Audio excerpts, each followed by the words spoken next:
Good morning, everybody. Today we are excited about going over information regarding the Annual Biomedical Research Conference for minority students for this year. This year it is in Anaheim, California from November 13th through the 16th. So today, basically, we're not going to go over everything here on the website. The website is a really rich resource for you. So I want everybody to utilize the website. There are just a few important things that I wanted to point out to assist you in getting prepared. So the first thing we're going to talk about is the scientific disciplines, because this is a STEM conference. So we want to make sure that our research that we've done that we'll be applying to present for is actually falling in line with one of the disciplines that's accepted for the conference. So if you hover over present at Abrcms, we'll just go down and click right on scientific disciplines.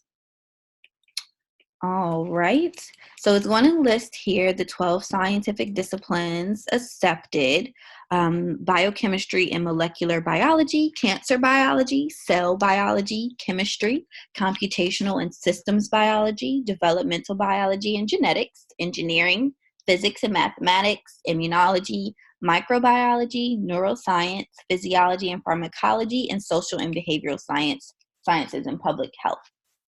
There are also sub-disciplines to each of these. If you click on one, it'll show you, for example, if I click on chemistry, it'll show you the sub-disciplines. So sub-disciplines for chemistry: analytical chemistry, environmental chemistry, inorganic chemistry, organic chemistry, pharmaceutical chemistry, and physical chemistry.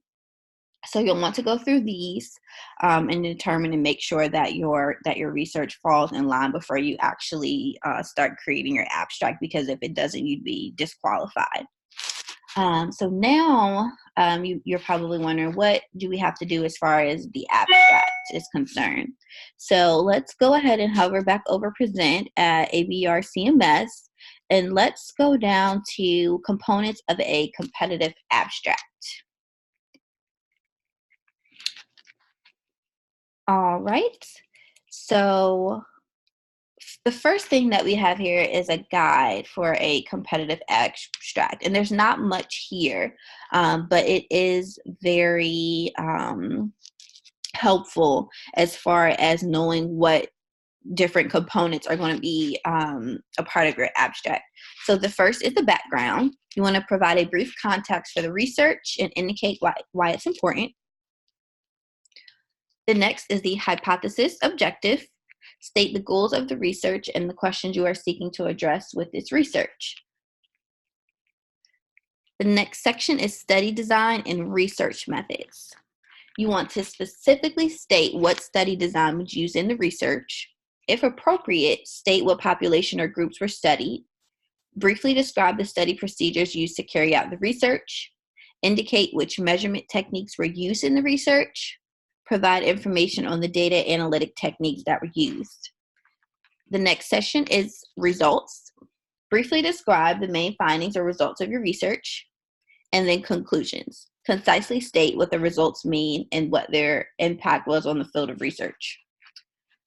Okay, so if you scroll down, there is more really great information here. So basically what they did was they provided you with a sample abstract for every single scientific discipline. So when you're developing your abstract, you'll want to come here and look at these examples, so that way you know if your abstract is written the way, to their guidelines. So basically, if you click on one, it will show you color-coded the different sections of the abstract. So you have the background, you have the hypothesis, the statement of the experiment, the summary, and the conclusion. So they're all color-coded for you. All right. And then if you scroll down even further, there is a link for their webinar series, Writing a Compelling Abstract. And then there's also 5 tips here for writing your abstract. So the first tip is to read the instructions. They have provided so much here on the website. So just please utilize, I'm going to encourage you to just utilize this resource when writing your abstract, because you don't want to get disqualified for leaving out something small. Number 2, understand who your target audience is, or who you may want your audience to be if you don't have one. This is not a specialized journal that knows all of your jargon. So, you want to clearly state things. You don't want to, use acronyms and things of that such that other people may not be familiar with. Number 3, write your hypothesis statement of purpose with clarity. An abstract allows the reader to learn a great deal about your work with very little effort. With this, please utilize the examples. If you write your hypothesis or your statement and it's really long, 9 times out of 10 is not clear enough. So we want to make sure it is brief and clear. Make sure the results and conclusions tie back to what you said in your hypothesis statement of purpose. Think back to what you said the hypothesis statement of purpose was. If your results and conclusion don't clearly support that, then you haven't done a good job showing your reviewers that you are worthy to be selected. And number 5, give the abstract to multiple people to review. So you have your classmates, you have your advisors, you have your professors that are here to help you. We want to see you successful. We want to, we want to see you make it to the conference. So please let us review it. That way we can give you feedback. There are also some really helpful webinar links, article links, and books on writing effective abstracts and posters. So please utilize all of these great resources here. And it'll be really good for you to look and, once you write your abstract, to kind of compare it to the others to see how you did.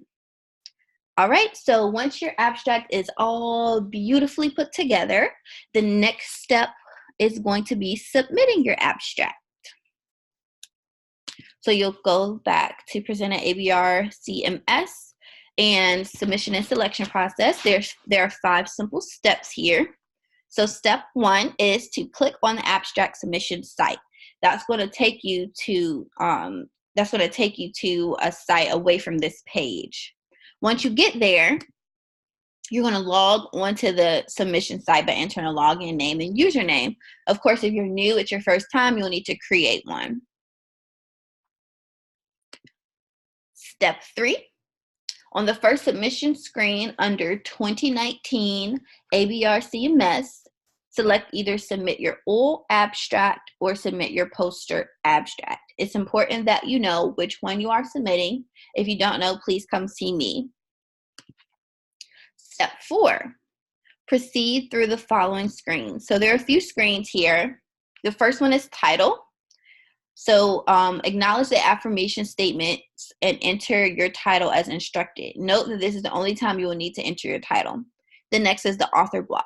Enter all authors associated with the abstract in the following order: presenting student, research mentor, and then additional co-authors. An abstract must contain at least 2 authors in the author block. Program director advisor. If applicable, complete this section regarding your program director or mentor. Please note that all post-baccalaureate and master's students are required to complete this section. On September 9th, the listed individual will be emailed a form to confirm the education level of post-baccalaureates and master's students. No other education levels will be asked to complete this form. The next section is additional information. Complete this section. It's just some general information: your education, what your research project is, have you, previously participated in the conference. The next one is the scientific disciplines that we covered. You'll go through and you'll select one of the 12. And then the next is where you enter the actual abstract. So you'll enter only your abstract here, which should be a short description. Like I said, if it's very long and detailed, it's probably not very clear. So we need to go back and edit it. The abstract is limited to 2,500 characters, not including spaces. There are 2 methods of entering an abstract. You may select your previously prepared abstract file and upload it to the submission site, or you may enter your text into the area provided. If you copy and paste text, you may lose certain symbols and formatting that you had on your original text. And then you'll want to review. So review your abstract carefully, because if it is accepted, it will appear at the conference exactly how you entered it. You can go back and make changes. The way you do that is you select the appropriate step on the left-hand margin to return to the portion of the submission site that contains the text that you want to change. Any changes that you need to make must be made before September 6, 2019. And this is why peer review is very important here. All right, if you need help, they do have a help button there if there are some things that you need explained. And then they also have a technical support email and phone number here for you to utilize. And then down here, if you want to go through, there's some information about the selection process for the poster presentation and the oral presentation. So now let's take a look at the requirements for the presentation. So you'll go to present at Abrcms and you'll go down to presentation guidelines.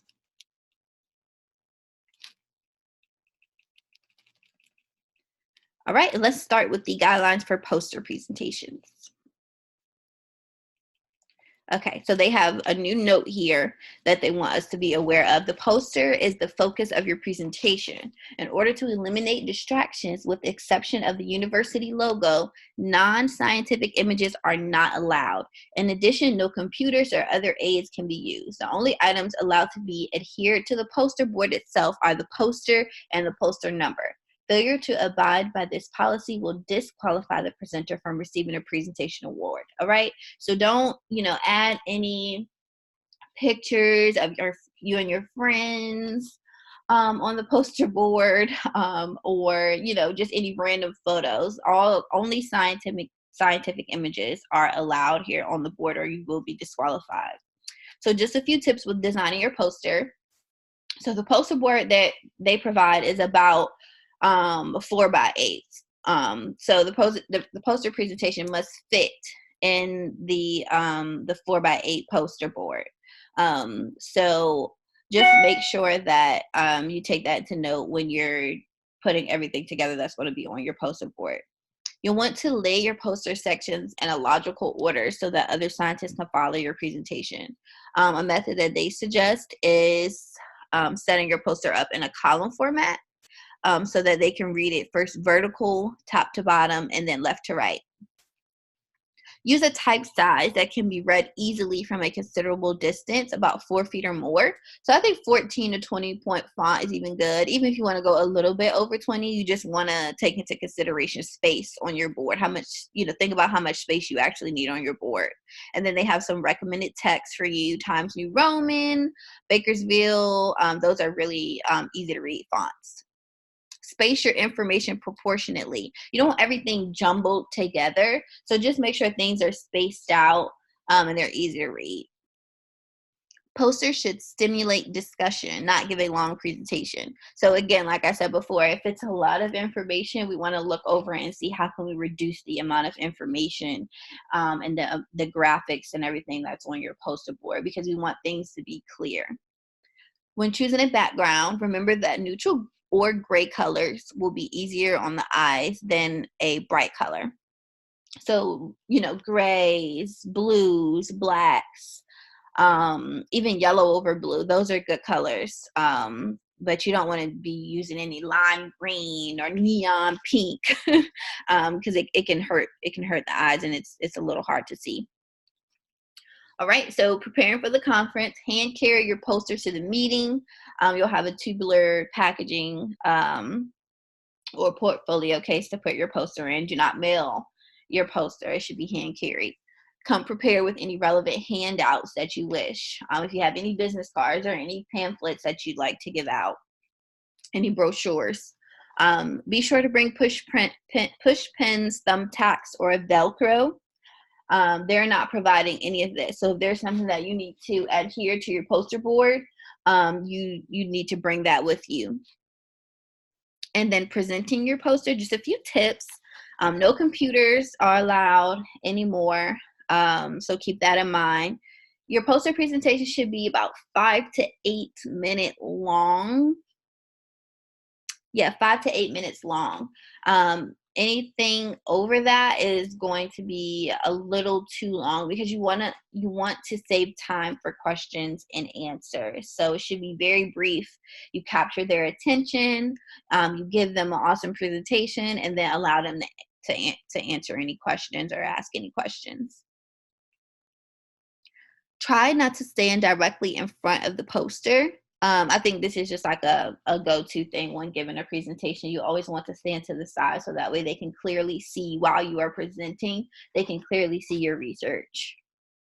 And then for the oral presentations, there's a little bit more here because of course, they'll have a PowerPoint if you're doing the oral presentation. So the oral presentation PowerPoint must have 16.9 dimensions. This is really easy to find in the PowerPoint tool. You'll just want to go in, click on the Design tab, click on Slide Size, and then it should be automatically set to widescreen 16.9, but we just want to double check just in case. Technology sometimes fails us. Sans serif type is typically more clean and legible, or Arial Geneva. Or feel free to go back to the Times New Roman as well. Use upper and lowercase lettering because it's a little bit easier to read than all capital letters. Graphics you project on the screen to support the spoken word should help clarify ideas, emphasize key points, show relationships, and provide the visual information your audience needs to understand your message. Make sure the type is large enough to see in the room you will use. So you want this type to be a little bit bigger than on a poster board because this room seats about 100. So you'll want to practice in maybe one of our rooms and have one of us sit at the back so we can actually see if what we have is big enough for everybody in the back of the room to see. So you're using larger font size here. Any sample graphics, charts, and diagrams are much more meaningful to an audience than complex, cluttered ones. Keep the visuals clear and simple. Use a minimum of words for text and title frames. 5 to 8 lines per frame and 5 to 7 words per line are the maximum. Less is better. So even here in the PowerPoint presentation, less is better. It's clear. You're not taking up a lot of space. You can use larger font size when you have less on the screen. Vary the size of the lettering to emphasize headings and subheadings. So it's easier for somebody to follow your presentation if they understand what the title is, what the subtitle is, and then what general text is underneath. So you want, of course, the title to be your biggest text, the subheading or subtitle to be kind of middle in between, and then any general text would be the smallest. Try to maintain the same or similar type size from frame to frame. You don't want your presentation to not be in line. So everything should match each other. You don't want one slide's font to be different than the other slide's font or the font size to vary. You want everything to look synchronized and together. Each frame or slide should have a title. Title of any data slide should be the conclusion reached from the presented material. Use the format that matches the material you are presenting.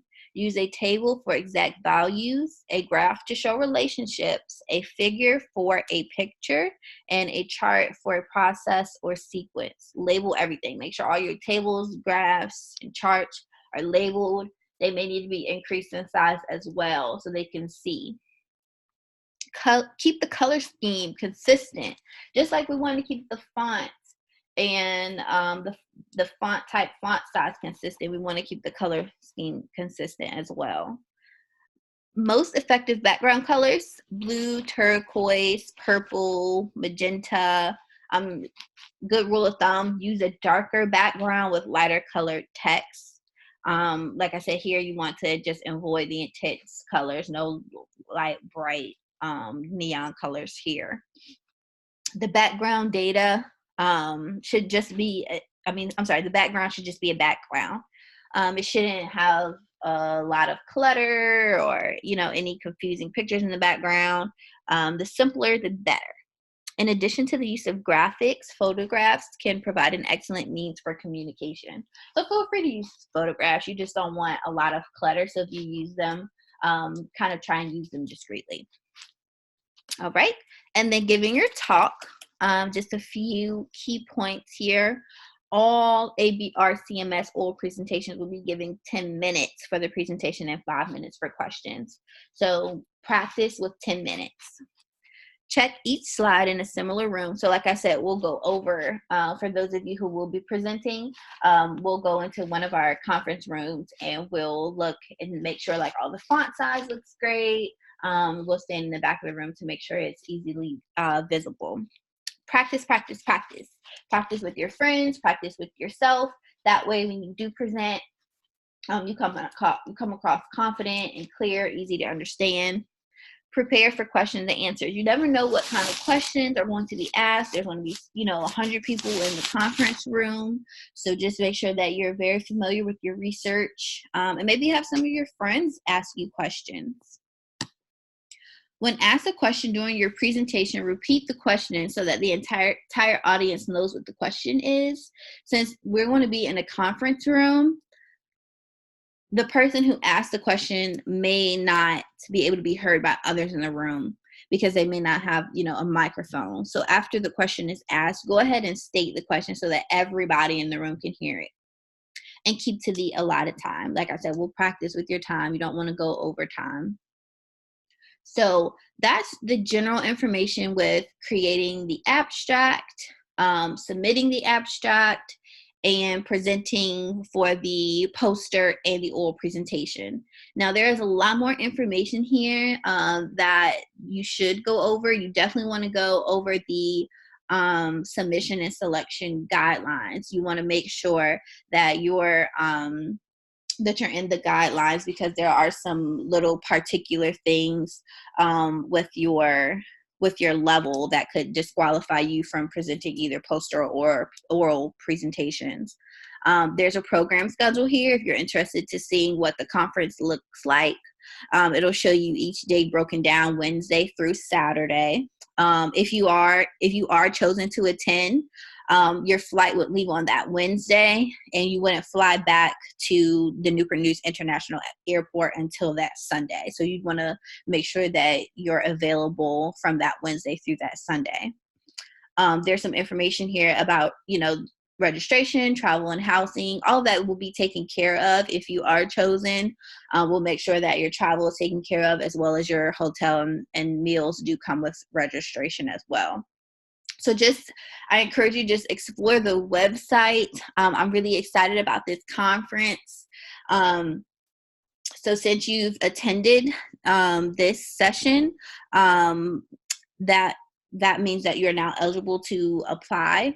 So basically what you'll want to do is go ahead and just go over all the eligibility requirements. And then once you're ready, we can schedule a meeting and we'll start submitting the abstracts. So please let me know if you have any questions or concerns, and I hope you all have a wonderful day.